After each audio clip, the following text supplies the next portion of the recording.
Okay, in this, our final introductory series concerning surfaces of revolution and how to find their volume, we're going to introduce the shell technique when we are doing our rotation about the x-axis. So imagine that we have a curve here, and it goes like this, and its maximum y value is b. And we take this curve and rotate it 360 degrees above the x-axis to give us a solid three-dimensional figure here. We want to find the volume of that. Now, when we use the method of shells, what we do is we imagine forming strips, and we take those strips going parallel whatever axis we're doing our rotating about. So here we imagine drawing horizontal strips like this. In the previous video, when we were rotating about the y-axis, then we created vertical strips. Here we're doing it now with horizontal strips. And we have a horizontal line here, and then here we have a longer horizontal line. And imagine taking this and rotating it about the x-axis 360 degrees. And that would give us a shell of volume, which, for lack of a better term, we just call a volume shell.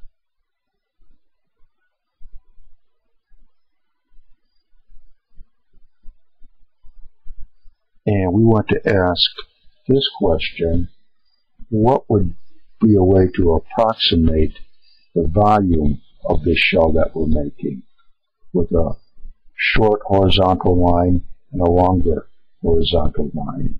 And we do what we've been doing all along in the previous videos. We make a rectangle like this, drawing a straight vertical line up here, and we can imagine happening on its counterpart down here.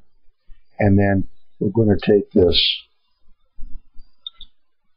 here we have a rectangle, flat on the bottom, flat on the top, and rotate this about the x-axis to generate a three-dimensional circular type figure that we can get the volume of, and we can use that to approximate the volume of the shell. It won't equal the volume of the shell because when we form this rectangle, we're clipping off part of the figure, as you can see here and here. But it will be an approximation to the shell volume. So, as we're doing that, when we made these rectangles, these are supposed to be the same distance from the x-axis. When we made these rectangles here, we were doing it at a certain distance x away from the origin. So this distance here is x, and they have a height of y here and here, and the base of it is delta y. Now, when we take this rectangle and rotate this all the way around, imagine that once we do that, we could, say, cut it out and then just unfurl the whole thing lengthwise. That would give us then a solid rectangular element of volume. And for this rectangular element, this is now delta y. This is x, and the length of our solid rectangular element, well, that would be equal to the circumference of the circle when we did this rotation about the x-axis. And the diameter of the circle, that's 2 times y, so the circumference of that circle, that would be 2y times pi, or we'll just say 2 pi times y, and that circumference, that's equal to the length of a rectangular solid. So this line right here has a value of 2 pi times y. And the volume of this solid rectangle is this side times this side times this side. So its volume is equal to 2 pi times y times x times delta y.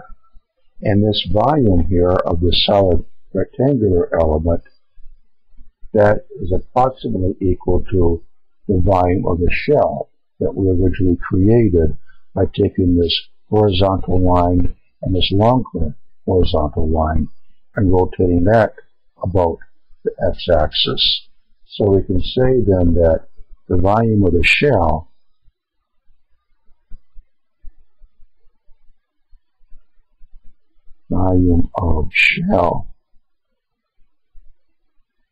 that is approximately equal to this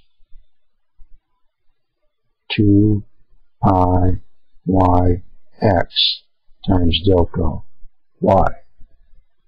Now, here, when we're setting this up, we only formed one rectangle to give a solid rectangular figure associated with one volume shell.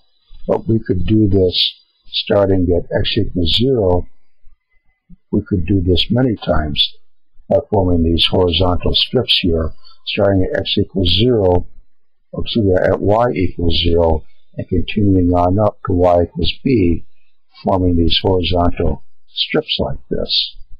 And then for each one that we form, that would have a volume shell associated, a volume of shell associated with it.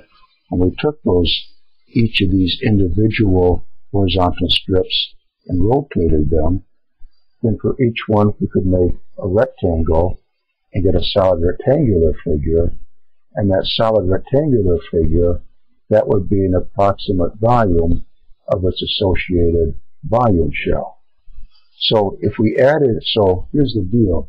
If we started here and started making these horizontal strips, starting at y equals 0, and continued all the way on out to y equals b, and then rotated them about the x-axis, that would give us a series of volume shells.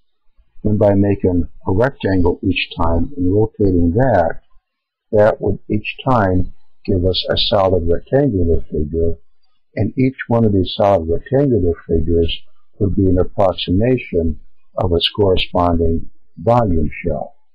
And if we added up all of those volumes that we create, starting at y equals 0, going on up to y equals b, that would then give us the approximate volume of our total figure here. So we could say then that for our three-dimensional figure, the total volume, that would be approximately equal to the sum of all these rectangular elements starting at y equals 0, going up to y equal b, and each rectangular element, each volume of it is this. And we want to add up all of these volumes.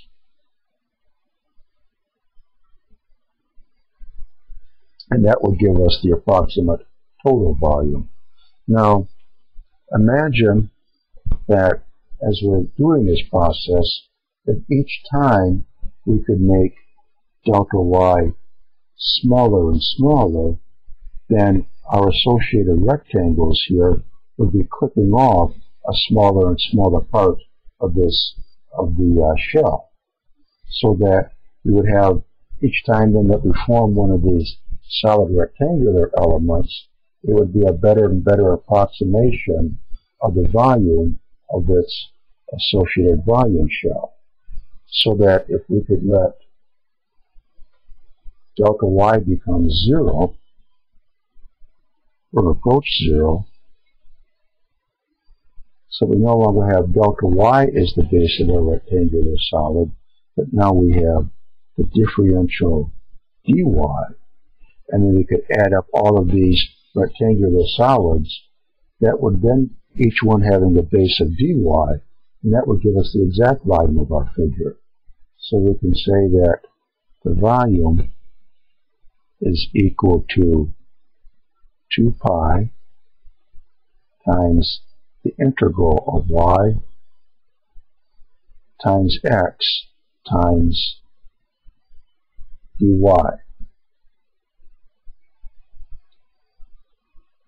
Here we're just taking this now, and with this going to 0, so we have dy, now we're converting this into integral form, so we can take this to the outside.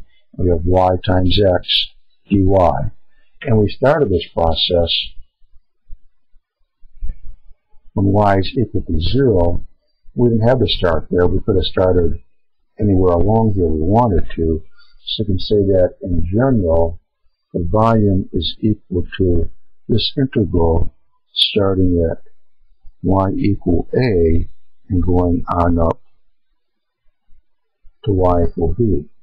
So that would then be how we can find the volume of a three-dimensional surface that was created rotating about the x-axis using the method of shells.